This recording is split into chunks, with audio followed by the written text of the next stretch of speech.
Okay, we're back. Alright, and we left you with the cliffhanger of the duck. The crazy man talking about a duck. What does the rubber duck have to do with moon landings? I don't know why nobody else saw this, although I must admit it took me a long time to see it. There are three things I want to notice about this. Well, first of all, let me point something out.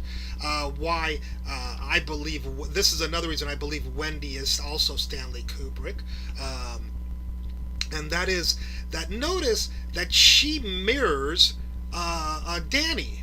She's mirroring Danny. First of all, she's wearing red, white, and blue, and Danny's wearing red, white, and blue. That's one way she's mirroring him. Second of all, she's standing right in front of him. Third of all, don't you find it kind of odd that a mother would stand that far away from a sick child? She should be standing over here by the bed and whatever, you know? I mean, I know she wants to keep her distance from the doctor, but standing with her back to a wall here, it's almost like she's laying in bed. She is the mirror of Danny.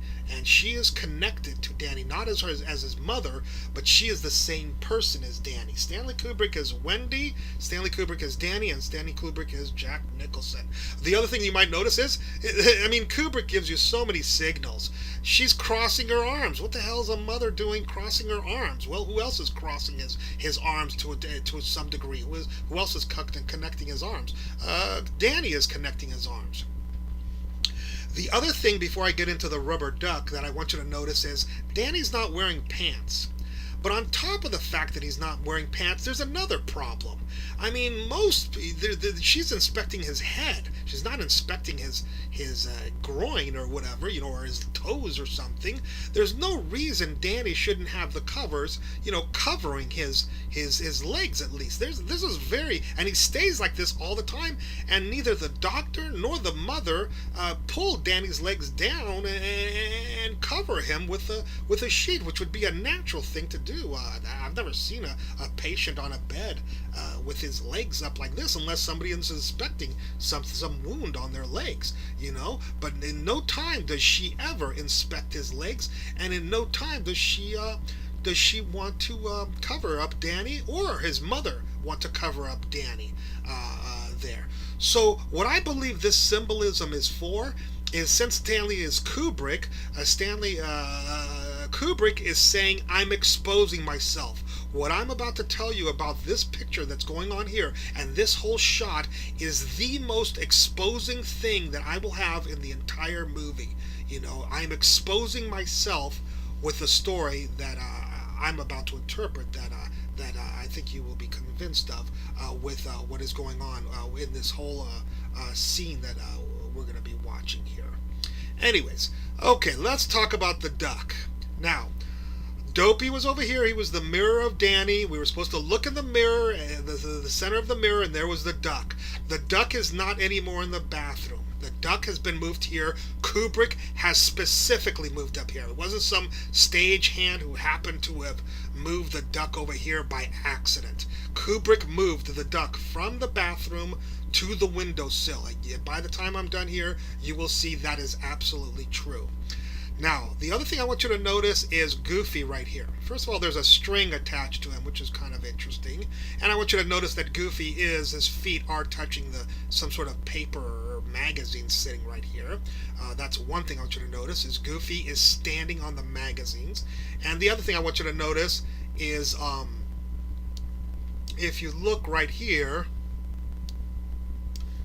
there's a face right here. So I want you to notice that face very well, and notice this lion. Now don't worry, you don't have to memorize these things because I'm going to go over this very well, and I'm going to have a composite shot. But I just wanted to show you this at the beginning, and there's Goofy standing on these magazines, comic books, whatever they are. Alright, let's go to the next shot. Here's Danny. The doctor's asking him, do you remember what you were doing when you were brushing your teeth? After you brush your teeth, what's going on? Now here there's something else there's a fourth thing I want you to look at. The duck, by the way, is telling you there's something that's going to happen over here. Just like Dopey was telling you there was the duck over here, now that the duck has moved over here, the duck is telling you keep your eyes over here. Something is going to happen over here. And I want you to notice one other thing now that is added after the doctor moved out of the way. There's a bubble here. I'll zoom in a little bit more. There's a bubble, and looks like a clown's face inside of it. Now, Kubrick is going to give you so many confirmations that you will not question this at all. This was no accident, what is about to happen. Now, the bubble with the clown's head in it reminds you kind of a little bit of an astronaut. Looks like the helmet of an astronaut, and it's a little bit disingenuous to use a clown for an astronaut, but we'll see why in just a second. Notice the face, notice the clown inside the bubble, and notice Goofy is standing on the comic books. Alright. And what's the next thing you remember after brushing your teeth, Danny? Just before you started brushing your teeth, I was talking to Tony, Danny says. Oh, the Tony guy who's telling you don't go fake moon landings because you might be working with Nazis. Let's see what Kubrick does in the very next shot. Alrighty. Everybody's concentrating on the character in the front. Nobody's looking over here. What has happened over here? Well, first of all, the face is gone. How the hell did the face disappear? Nobody walked over there. Wendy didn't walk over there and tear. Not only that, but it's a straight line. I mean, if Wendy tore it, she must have had scissors in her hand, and why would she do that? But people are like, one of the tech guys, one of the construction guys removed the face. Okay, did he also remove the clown? What's up with the clown? The clown is gone. It's empty. Maybe one of the set men removed the clown. Okay. Did one of the set men elevate Goofy so he is now floating off the comic books on a wire? What is going on? 3 confirmations. Something is going on. That duck really paid off with 3. Not only that, there's another thing that has appeared here that was not in the pictures before, and that is this yellow thing right here. I don't know if it's a yellow dart or something. One thing we didn't discuss is because we didn't have a really good shot of the Volkswagen, but if you remember, the Volkswagen was colored yellow, and people don't know this nowadays, but and I didn't even know that people had this terminology. But the color yellow, you'll see a lot of first of all, the Volkswagen is yellow. In the original book, the Volkswagen was red, and Stephen King was very angry with that. We'll see that Kubrick is not only didn't accidentally make the Volkswagen yellow, but one terminology which is a little bit old. I saw it just recently. Thank God that I saw it just recently. I went to a showing of the movie An Affair to Remember, and in that Cary Grant says, I don't know, it's some sort of conversation, but he goes, "You better watch it. I'll give you the yellow mark, the mark of yellow of being a fake," and I was like, whoa, that's kind of interesting. That must be really old terminology from the 30s and 40s and 50s, maybe. They were using it in the 50s, so I guess so. And so Kubrick would have definitely known that terminology, that yellow is for fake. The mark of yellow is fake. And you'll hear people with the Volkswagen saying, oh, the Volkswagen's yellow because it's the sun, and that's connected to the moon, and there's the Apollo god is yellow, and this and that, and I don't believe that's what the Stanley Kubrick meant by the color yellow. I think that he used the color yellow to imply fake. You know, the Volkswagen is yellow because there's going to be something fake going on. And anyways, this yellow piece was not here before in the shot previous, and we will see. I'll prove that to you. So 3 things have changed. There's no face. The clown is gone out of the bubble, out of the. There's no astronaut with the helmet. The helmet is not an astronaut helmet. It's just a bubble. The clown is gone, and Goofy is floating like the astronauts did on the moon landings on strings, as a lot of people have proposed. Not just me, but actually I learned from other people that and actually the practice harnesses for NASA were strings on astronauts there, so you could actually watch NASA footage of astronauts on stringed harnesses to practice walking on the moon. This is going beyond that. Fake astronauts hoisted up by things in the room. Anyway, so I'm sure some of you out there are still like, nah, Vince, no, I think this was all just an accident. Well, if it's all an accident, here's the doctor saying, is Tony one of your animals? No, he's a little boy that lives in my mouth. Tony's his imaginary friend. Wendy keeping her arms crossed, just being the mirror image of Danny, being Stanley Kubrick.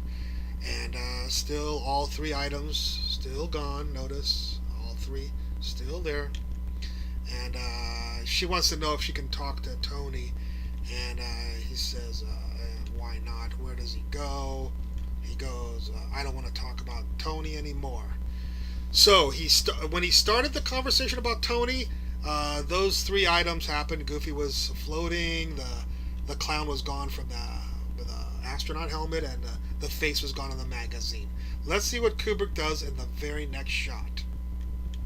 Hey, look at that. What do we got over here? Let's zoom in a little bit for you guys.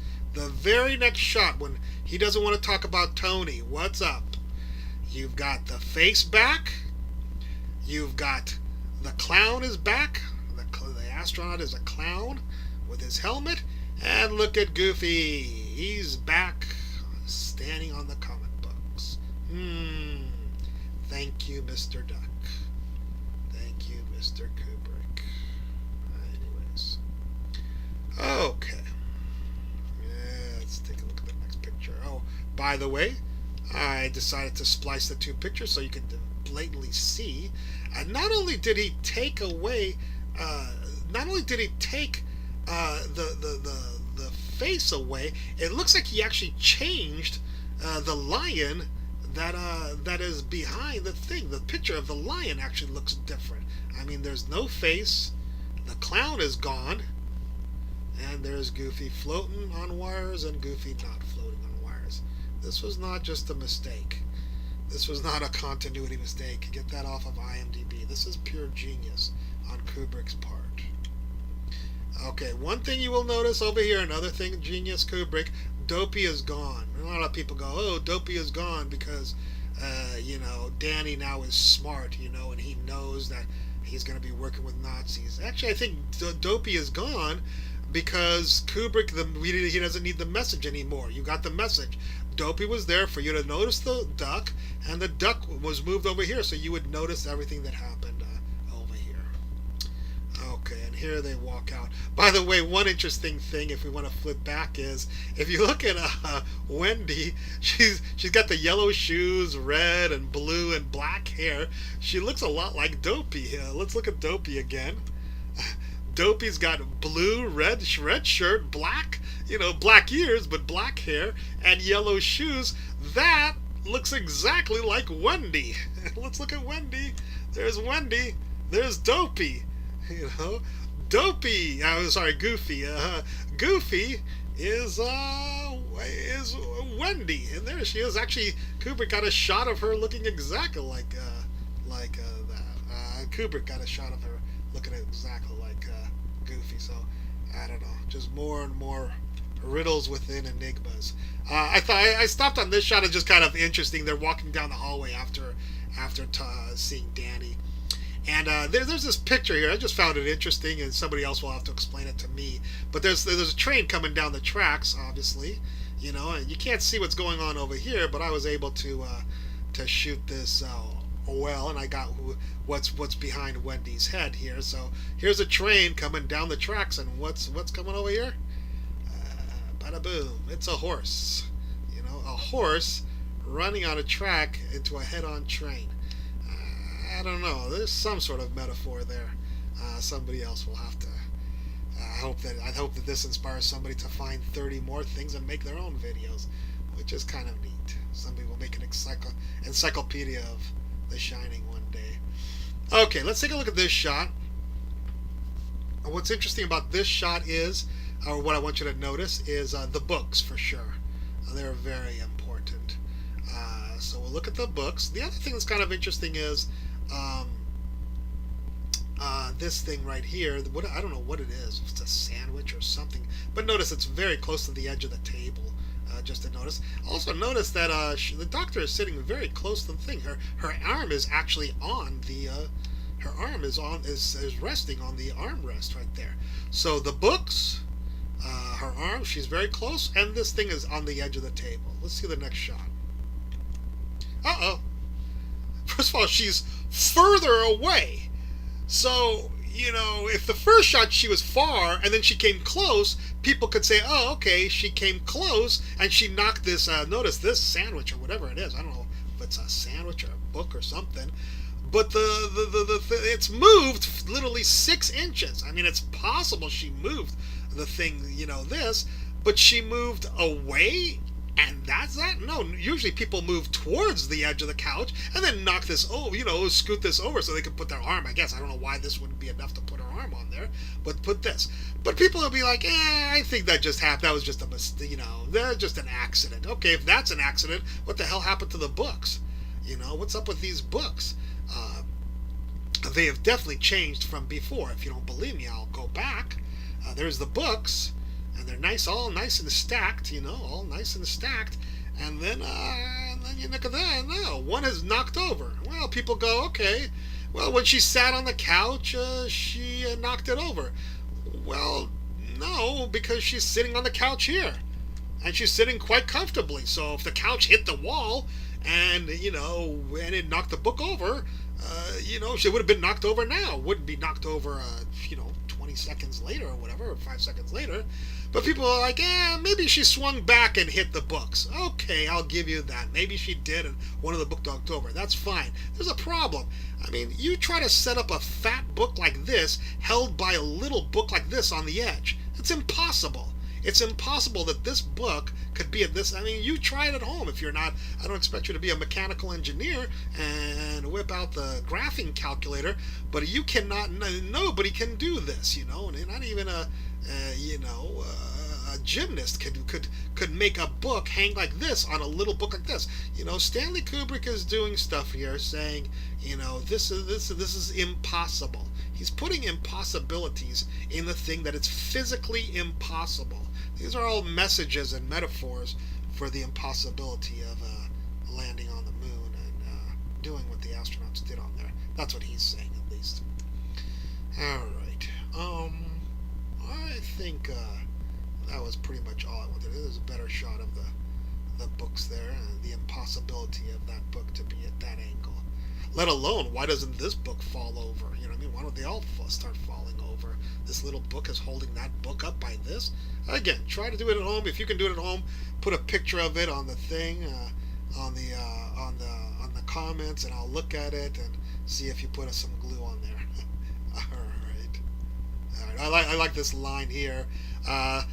They're more to akin to auto-hypnosis. Here's Kubrick saying, with the books, he's saying something, he's confirming something is special with his conversation. This is not a horror movie. This is this. Self-induced trance. I wonder if he's talking about the people who watched the moon landings. Anyways, all right. We got closing day. Why don't we another black edit here? I will stop here and we'll continue on the next one. Hopefully we'll see you on the next movie. Okay.